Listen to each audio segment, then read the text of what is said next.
जय Hind and hello guys, स्वागत है आपका आपके अपने यूट्यूब चैनल ज्ञानदेव होस्ट में। और इस वीडियो में मैं आपको बताने वाला हूं इंडिया पोस्ट यानी कि भारतीय डाक ग्रामीण डाक सेवक यानी कि GDS new vacancy 2026 applying online process के बारे में, जहां पर गाइस आपको फुल प्रोसेस बताया जाएगा। यानी कि अब आप सिर्फ रजिस्टर नहीं बल्कि अपना फॉर्म फाइनल सबमिट तक कर सकते हैं। आपका कैंडिडेट लॉगिन का ऑप्शन एक्टिवेट हो चुका है। इस वीडियो के अंदर आपको प्रिंट तक जानकारी दी जाएगी, जहाँ पर आपको बहुत ही अच्छे से सभी चीज़ों के हल सहित फॉर्म बिना मिस्टेक के कैसे भरना है इसके बारे में संपूर्ण जानकारी दी जाएगी। तो वीडियो को आपको बिना स्किप किए पूरा देखना है। चलिए शुरू करते हैं। अगर आपने अभी तक वीडियो को लाइक शेयर नहीं किया हो तो कर दे और चैनल को सब्सक्राइब करके बेल आइकन ऑन कर ले। फिर जो लिंक मैंने आपको इस वीडियो के डिस्क्रिप्शन में दिया है आप ओपन करेंगे, आपको जानने को मिलेगा कि ये भर्ती 28,740 पोस्ट पर निकाली गई है। एंड गाइज आप लोग इसके फॉर्म 14 फरवरी 2026 तक भर पाएंगे। 14 फरवरी 2026 तक आप आपका रजिस्ट्रेशन कर सकते हैं। और अगर आपने 14 फरवरी 2026 तक रजिस्ट्रेशन कर लिया तो फिर गाइज आपके पास 2 दिन और एक्स्ट्रा होंगे अपना फी पेमेंट करने के लिए और फॉर्म फाइनल सबमिट करने के लिए। यानी कि फिर आप 16 फरवरी 2026 तक अपना फॉर्म फाइनल सबमिट कर सकते हैं।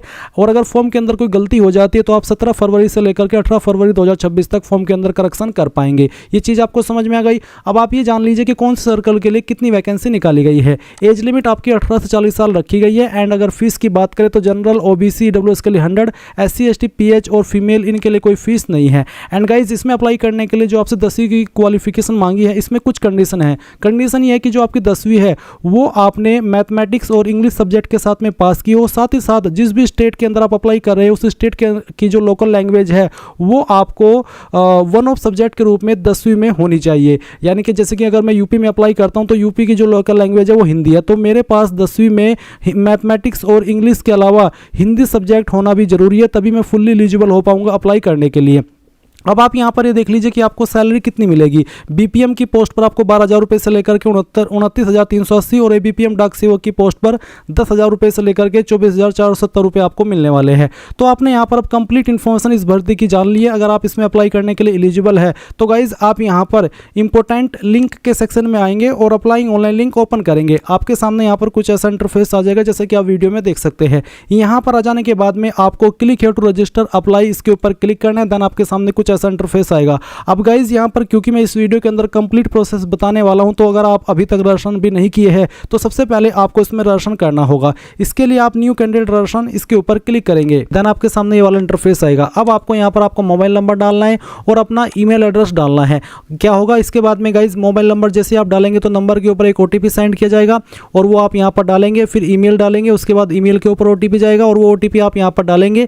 एंड अगर आपको ईमेल वाला OTP इनबॉक्स में नहीं आ रहा है तो आपको स्पैम फोल्डर चेक कर लेना, कभी कभी स्पैम फोल्डर में OTP आ जाता है। ये चीजें यहाँ पर डालने के बाद आप नेक्स्ट के ऊपर क्लिक करेंगे। गाइज यहाँ पर जब आप आपका मोबाइल नंबर और ईमेल एड्रेस डाल रहे होंगे तो आपको मोबाइल नंबर डालने के बाद में OTP सेंड किया जाएगा आपके नंबर पर, फिर ईमेल के ऊपर। जैसे आप दोनों OTP वेरीफाई कर देंगे तो आप यहाँ पर नेक्स्ट के ऊपर क्लिक कर पाएंगे। इसके बाद गाइज आपको यहाँ पर इसमें जो आपकी बेसिक डिटेल है वो फिल करनी है, जैसे कि एप्लीकेंट नेम। ये जो आप यहाँ पर आपका नाम भर रही है एप्लीकेंट नेम के अंदर, ये आपको अंग्रेजी के बड़े अक्षरों के अंदर फिल करना है और 10th के सर्टिफिकेट के अकॉर्डिंग फिल करना है। फिर यहाँ पर गाइज जो भी आपकी डेट ऑफ बर्थ है वो आपको सिलेक्ट कर लेनी है। पहले आपका जो भी बर्थ का ईयर है वो आप सिलेक्ट कर लेंगे, फिर यहाँ से आपका मंथ और उसके बाद में डे, तो आपका डेट ऑफ बर्थ आ जाएगा। देन आप आपका जेंडर सेलेक्ट करेंगे, मेल या फिर फीमेल। फिर आपको देखने को मिलेगा फादर गार्जियन नेम, यानी कि जो भी आपके पिता का नाम है वो आप यहाँ पर एंटर कर देंगे। ये नाम एंटर करने के बाद में आप यहाँ पर आपकी माता जी का नाम एंटर करेंगे। फिर आपकी कास्ट कैटेगरी क्या है, जनरल हो, OBC हो, SC हो, ST हो, क्या है आपकी कैटेगरी है, जो भी है वो आप यहाँ पर सेलेक्ट कर लेंगे। अगर OBC तो OBC, अगर आपकी कैटेगरी जनरल है तो जनरल सेलेक्ट कर लेंगे, SC है या फिर ST है तो वो भी आप यहाँ पर सेलेक्ट कर सकते हैं। उसके बाद आप यहाँ पर कंप्लीट के ऊपर क्लिक करेंगे। अब आप यहाँ पर देखेंगे रजिस्ट्रेशन सक्सेसफुल और आपको आपका जो रजिस्ट्रेशन नंबर है वो मिल चुका है। इसके बाद गाइज जैसे ही आपका रजिस्ट्रेशन कंप्लीट हो जाए तो आप यहाँ पर लॉगिन करेंगे और आपका जो बाकी का फॉर्म है वो कंप्लीट करेंगे। तो आपको कैंडिडेट लॉगिन इसके ऊपर क्लिक करना है। यहाँ पर आपको बोला है कि your account will be logged after 5 unsuccessful login attempts, यानी कि अगर आप 5 बार लॉगिन करने की कोशिश करते हैं और उसमें कोई एरर आ जाता है तो उसके बाद में आपका जो अकाउंट है वो लॉक कर दिया जाएगा। इसलिए आपको यहाँ पर बहुत ही सावधानी से अपना फॉर्म कंप्लीट करना है। तो आप क्या करेंगे, प्रोसीड टू लॉगिन इसके ऊपर क्लिक करेंगे। अब आप यहाँ पर आपकी यूजर आईडी डालेंगे जो कि आपको रजिस्ट्रेशन करने के बाद में मिली है। अपना पासवर्ड डालेंगे जो कि आपको मैसेज के माध्यम से सेंड किया गया है। तो यूजर आईडी और पासवर्ड डालने के बाद आप यहाँ पर लॉगिन के ऊपर क्लिक करेंगे। इसके बाद गाइज आपके रजिस्टर्ड नंबर के ऊपर एक OTP जाएगा, वो OTP आप यहाँ पर डालेंगे एंड वेरीफाई एंड लॉगिन इसके ऊपर क्लिक करेंगे। इसके बाद आपके सामने कुछ ऐसा इंटरफेस आएगा जैसे कि आप वीडियो में देख सकते हैं। यहाँ पर आ जाने के बाद में आप देख सकते हैं इसमें अप्लाई का विकल्प आपको देखने को मिल रहा है, तो आप यहाँ पर अप्लाई इसके ऊपर क्लिक कीजिए। इसके बाद में आपको यहाँ पर जो ग्रामीण डाक सेवक जीडीएस ऑनलाइन एंगेजमेंट शेड्यूल 1 जनवरी 2026 है, इसको सिलेक्ट कर लेना है। इसको सिलेक्ट करने के बाद में यहाँ पर आप कुछ जानकारी जो भी आपने रजिस्ट्रेशन करते समय भरी वो देखेंगे और कुछ जानकारी आपको यहाँ पर भरनी है। जैसे कि यहाँ पर अदर डिटेल का सेक्शन है जहाँ पर पूछा है मैरिटल स्टेटस, तो मैरिड हो, सिंगल हो, विडो, विडोवर, डाइवोर्स्ड, सेपरेटेड या अदर, जो भी आपका स्टेटस है वो आप सिलेक्ट कर लेना। फिर क्या आप पीडब्ल्यूबीडी यानी कि विकलांग हो, अगर है तो यस, नहीं तो आपको नो करना है। उसके बाद एम्प्लॉयमेंट डिटेल में आपको बताना है कि क्या आप करंटली कोई जॉब कर रहे हैं। अगर आप एम्प्लॉयड है तो आपको यहाँ पर यस करना है, अगर आप बेरोजगार है तो आप इसमें नो कर देना। उसके बाद में आप यहाँ पर देखेंगे एड्रेस डिटेल, तो एक तरफ है प्रेजेंट एड्रेस और दूसरी तरफ है परमानेंट एड्रेस। तो जो भी आपका प्रेजेंट एड्रेस है वो आप यहाँ पर कंप्लीट एड्रेस इस सेक्शन के अंदर फिल कर देना। इसके बाद जो आपका पिन कोड है वो पिन कोड आप यहाँ पर एंटर करेंगे। इसके बाद आपकी जो सिटी है वो ऑटोमेटिकली फैच कर ली जाएगी, स्टेट फैच कर ली जाएगी। और इसके अलावा आप यहाँ पर इस तरफ देखेंगे परमानेंट एड्रेस। अब गाइज अगर आपका प्रेजेंट एड्रेस और परमानेंट एड्रेस सेम है, अलग अलग नहीं है, तो आप इस बॉक्स के ऊपर टिक कर देना। अगर दोनों एड्रेस अलग अलग है तो अनटिक करके अलग से आप इस तरफ अपना परमानेंट एड्रेस भर देना, क्योंकि इस तरफ आप ऑलरेडी प्रेजेंट एड्रेस भर चुके हैं। फिर आप यहाँ पर नीचे की तरफ आएंगे और सेव एंड नेक्स्ट के ऊपर क्लिक करेंगे। अब आपके सामने यहाँ पर एजुकेशन डिटेल आ चुकी है। तो गाइज सबसे पहले आप यहाँ पर 10वीं की इन्फॉर्मेशन भरेंगे। आपको यहाँ पर बोला है कि select SSC studied circle, click है टू नो योर सर्कल। अगर आपको आपके सर्कल का नहीं पता तो आप इसमें देख लीजिए कि candidate who have passed secondary school in the following state should select the following circle. मान लीजिए आपने यहाँ पर यूपी से आपकी 10वीं की है तो आपको यहाँ पर सर्कल में उत्तर प्रदेश सेलेक्ट करना होगा। ये चीज़ आपको यहाँ पर थोड़ा एक्सप्लेन की गई है। तो आप बताइए कि कहाँ से आपने आपकी जो 10वीं है वो पास की है, उसके बाद में किस साल के अंदर आपने आपकी जो क्वालिफिकेशन है वो पास कर ली थी, वो आपको यहाँ पर सिलेक्ट कर लेना है इस तरह से। उसके बाद आप देखेंगे बोर्ड, तो जो भी आपका 10वीं का बोर्ड था वो बोर्ड आप यहाँ पर सिलेक्ट कर लेंगे। जैसे कि यहाँ पर मैंने यूपी सेलेक्ट किया तो यूपी में यहाँ पर ये सभी बोर्ड विकल्प में आ रहे हैं। तो इसमें board of high school and intermediate education Uttar Pradesh Allahabad, मैं इसको सिलेक्ट कर लेता हूँ। अगर आपका सीबीएसई बोर्ड है तो भी आप यहाँ पर सिलेक्ट कर सकते हैं। तो जो भी बेसिकली आपका बोर्ड है वो आप यहाँ पर सिलेक्ट कर लेंगे। इसके बाद आप देखेंगे एसएससी मेमो नंबर, यहाँ पर है कि enter any of the following SSC memo number या फिर एसएससी सर्टिफिकेट नंबर या फिर रोल नंबर या राशन नंबर या होल टिकट नंबर। तो गाइज इसमें बेसिकली आप 10वीं का जो रोल नंबर है वो एंटर कर देना। ये एंटर करने के बाद में आप यहाँ पर नीचे जो नंबर्स की इन्फॉर्मेशन है वो फिल करेंगे। तो आपको बताना है सब्जेक्ट वाइज कि आपके कितने नंबर थे। पहले तो आप यहाँ पर सब्जेक्ट सेलेक्ट कर लीजिए अपना, फिर उसके बाद आपको यहाँ पर बताना है कि कितने नंबर आपको 100 में से आए थे। फिर आपको यहाँ पर जो आपका अगला सब्जेक्ट है जो 10वीं में आपके पास था वो सिलेक्ट करना है, उसमें आपको कितने नंबर आए थे वो आप यहाँ पर डाल देंगे। उसके बाद में फिर जो आपका अगला सब्जेक्ट है वो आप सिलेक्ट करेंगे, उसमें आपको कितने नंबर आए थे वो आप यहाँ पर डाल देंगे। उसके बाद जो आपका अगला सब्जेक्ट है जो आपके पास 10वीं के अंदर था वो सिलेक्ट कर लेना है, उसमें आपको कितने नंबर आए थे वो आप यहाँ पर एंटर करेंगे। फिर गाइज यहाँ पर आपको जो अगला सब्जेक्ट है वो सिलेक्ट कर लेना है, जो भी है आपका अगला सब्जेक्ट वो आप यहाँ पर सिलेक्ट कर लेंगे। इसके बाद यहाँ पर जो सब्जेक्ट आपने सिलेक्ट किया उसमें आपको कितने नंबर आए थे वो यहाँ पर एंटर कर देना है। और फिर जो नेक्स्ट सब्जेक्ट आपके पास था वो भी आपको यहाँ पर इसमें सिलेक्ट कर लेना है। चलिए मैं यहाँ पर ये सब्जेक्ट आपको सिलेक्ट करके दिखाता हूँ और फिर आपको यहाँ पर बताना है कि आपको 100 में से इसमें कितने नंबर आए थे। इसके बाद आप यहाँ पर नीचे एक लाइन देखेंगे कि सब्जेक्ट पास्ट मैथमेटिक्स इंग्लिश और बोथ एज एडिशनल सब्जेक्ट, यानी कि 10वीं के अंदर आपके पास जो मैथमेटिक्स है और जो इंग्लिश सब्जेक्ट है वो होना कंपलसरी है, चाहे वो आपने कंपलसरी सब्जेक्ट के रूप में पढ़ा हो या फिर एडिशनल सब्जेक्ट के रूप में पढ़ा हो। अब आपको यहाँ पर नीचे एक ऑप्शन दिया गया है सिलेक्ट स्पेशल कैटेगरी सब्जेक्ट। तो अगर आपके पास इलेक्टिव सब्जेक्ट के रूप में आपका जो मैथ है और जो इंग्लिश है वो था तो आप यहाँ पर उसको सिलेक्ट कर लेंगे। नहीं तो आपने जो ऊपर आपके सब्जेक्ट की इन्फॉर्मेशन भरी है वो आप ऑलरेडी भर चुके हो, क्योंकि मेरे पास मेन सब्जेक्ट में हिंदी और इंग्लिश और मैथमेटिक्स ये तीनों सब्जेक्ट थे। हिंदी इसलिए क्योंकि मेरे यूपी की लोकल लैंग्वेज हिंदी है और हिंदी को भी बोला गया कि आपके पास लोकल लैंग्वेज का सब्जेक्ट होना कंपलसरी है। तो उन कैंडिडेट को यहाँ पर कुछ भी सिलेक्ट नहीं करना है जिनके पास हिंदी इंग्लिश और जो उनका लोकल लैंग्वेज का सब्जेक्ट वो कंपलसरी रूप में उन्होंने 10वीं में पढ़ा है। अगर आपने इलेक्टिव सब्जेक्ट के रूप में हिंदी इंग्लिश या मैथ को पढ़ा है तो आप यहाँ पर उस सब्जेक्ट को सिलेक्ट कर लेना।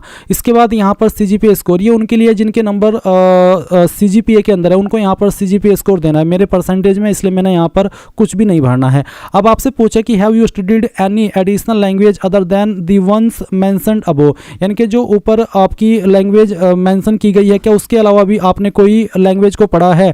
अगर हाँ तो यस, नहीं तो आप नो कर देंगे। उसके बाद आप यहाँ पर सेव एंड नेक्स्ट के ऊपर क्लिक करेंगे। इसके बाद ये जानकारी आपके यहाँ पर भरी जा चुकी है। अब आपको पोस्ट प्रेफरेंस देनी है, तो यहाँ पर आपका जो सर्कल है पहले तो आप यहाँ पर वो सेलेक्ट कर लेंगे, फिर आप उसके किस डिवीजन को प्रेफरेंस के रूप में देना चाहते हो वो आप सेलेक्ट कर लेंगे। जैसे कि मैंने सहारनपुर डिवीजन सेलेक्ट किया। अब आप यहाँ पर इनमें से कितनी प्रेफरेंस दे सकते हैं वो आपके सामने है। ये सभी प्रेफरेंस को आप यहाँ पर बेसिकली 9 प्रेफरेंस आप दे सकते हैं। तो आपको यहाँ पर सेलेक्ट करना है कि आपको किसको किस नंबर पर रखना चाहते हैं। तो यहाँ पर चलिए मैं इसको इस तरह से अपनी मर्जी के अकॉर्डिंग प्रेफरेंस दे देता हूं। आपको भी यहां पर अपनी मर्जी के अकॉर्डिंग इन सभी को प्रेफरेंस देनी है। मैं यहां से इन सभी को इस तरह से एक एक करके प्रेफरेंस दे रहा हूं। तो आप यहां पर इस तरह से प्रेफरेंस दे देंगे। ये सभी प्रेफरेंस देने के बाद में यहां पर आपको नीचे की तरफ आना है और सेव एंड नेक्स्ट इसके ऊपर क्लिक करना है। अब आपके सामने डिक्लेरेशन आएगा, आप यहाँ पर टिक कीजिए और यहाँ पर टिक करने के बाद में ऊपर की तरफ आपको देखना है फोटो और सिग्नेचर। तो गाइज यहाँ पर आप फोटो अपलोड करेंगे, जहाँ पर भी आपकी फोटो फाइल है वो आपको यहाँ पर सिलेक्ट कर लेनी है। फिर आपको उसको ओपन करना है। आपका फोटो यहाँ पर इस तरह से आ जाएगा। फिर यहाँ पर जो आपकी सिग्नेचर की फाइल है वो सिग्नेचर की फाइल आपको यहाँ पर सिलेक्ट कर लेनी है, जहाँ पर भी आपका सिग्नेचर है। इसके बाद आप यहाँ पर इसको ओपन कर देंगे। ओपन करने के बाद में यहाँ पर आपको सिग्नेचर देखने को मिलेगा। गाइज यहाँ पर सिग्नेचर अपलोड करने में थोड़ा इशू आ रहा है। मैं आपको बता दूं कि आपका सिग्नेचर का जो डायमेंशन है वो कितना होना चाहिए। अगर आप पीडीएफ पर आएंगे ऑफिशियल नोटिफिकेशन पर तो आप देखेंगे कि फोटो का जो डायमेंशन है वो कितना होना चाहिए और सिग्नेचर का कितना होना चाहिए। सिग्नेचर आपका ब्लैक और ब्लू पेन के द्वारा एक व्हाइट पेपर पर होना चाहिए। साथ ही साइज 20 से 100 KB के बीच में रखा है। फॉर्मेट JPEG और JPG का चल जाएगा। और जो आपको डायमेंशन प्रीफर किया है वो आपको 300 × 120 पिक्सल किया गया है। तो आप क्या करेंगे, आपको गूगल के अंदर आना है और सर्च करना है इमेज रिसाइजर। पहले वाली वेबसाइट ओपन कर लेनी है। सिलेक्ट इमेज के ऊपर क्लिक करके जो आपकी सिग्नेचर की फाइल है वो सिलेक्ट करनी है। फिर इसको ओपन करना है। ओपन करने के बाद आपकी फाइल यहाँ पर इस तरह से लोड हो जाएगी। ये प्रोसेस आप आपके मोबाइल से भी कर सकते, कोई इशू वाली बात नहीं है। अब आपको यहाँ पर इसमें कितना डायमेंशन बोले 300 × 120 पिक्सल। तो आप क्या करेंगे, इसमें जो उसकी वाइड है वो यहाँ पर 300 कर देंगे और फिर यहाँ से इसको लोक एस्पेक्ट रेशियो को अनटिक कर देना है। यहाँ से आपको वाइट सेलेक्ट कर लेना है और यहाँ पर फिर आपको 120 इस तरह से इसमें एंटर कर देना है। उसके बाद टारगेट फाइल साइज में मैं यहाँ पर 80 KB लिख देता हूँ और अब आपको एक्सपोर्ट के ऊपर क्लिक करके इसको एक्सपोर्ट कर लेना है। फाइल एक्सपोर्ट करने के बाद आपके सामने इस तरह का इंटरफेस आएगा। आप डाउनलोड इमेज के ऊपर क्लिक करके इसको डाउनलोड कर लेना। गाइज इसका साइज कम हो गया तो आप अपने सिग्नेचर का साइज कैसे बढ़ाएंगे वो जान लीजिए। आपको गूगल के अंदर सर्च करना है इमेज साइज इंक्रीज। तो मैं यहाँ पर इमेज साइज इंक्रीज आपको सर्च करके दिखा रहा हूँ ताकि आपको समझ आ सके। फिर आपको ये पहले वाली वेबसाइट ओपन कर लेनी है। उसके बाद सिलेक्ट इमेजेस के ऊपर क्लिक करना है। देन गाइज यहाँ पर जो फाइल अभी आपने डाउनलोड की है वो फाइल आपको सिलेक्ट करनी है, इसको ओपन करना है और इसका साइज़ आपको यहाँ पर मैं चलिए 80 KB कर लेता हूँ। इससे क्या होता है, साइज़ भी बढ़ जाता है और जो फोटो की क्वालिटी है वो भी ख़राब नहीं होती है। तो आप यहाँ पर अपना जो फाइल का साइज़ है वो बढ़ाएंगे और जैसे ये फाइल प्रोसेस हो जाएगी तो आप डाउनलोड के ऊपर क्लिक करके इसको यहाँ पर डाउनलोड कर लेंगे। फाइल डाउनलोड हो जाने के बाद में आपको यहाँ पर अगेन इस फाइल इस सेक्शन के ऊपर आना है और इस फाइल को सिलेक्ट करना है, ओपन करना है। आपकी फाइल देख लीजिए यहाँ पर आ चुकी है और कोई भी इस बार एरर नहीं आया है। अब आप नीचे की तरफ इसके ऊपर टिक करके प्रीव्यू के ऊपर क्लिक करेंगे। नाउ गाइज जो भी जानकारी आपने शुरू से लेकर अभी तक भरी है वो सभी आपके सामने है। आप एक एक करके सभी जानकारी को चेक कर लेना। जब आपको लगे कि सभी जानकारी सही है तो आप यहाँ पर इसमें अगर आपको लग रहा है कि कोई जानकारी गलत हो गई तो एडिट एप्लीकेशन के ऊपर क्लिक करके एडिट कर लेना, नहीं तो आप सबमिट एप्लीकेशन के ऊपर क्लिक करेंगे। इसके ऊपर क्लिक करने के बाद आप यहाँ पर यह सबमिट इसके ऊपर क्लिक कर दीजिए और आप देखेंगे एप्लीकेशन सबमिटेड सक्सेसफुली।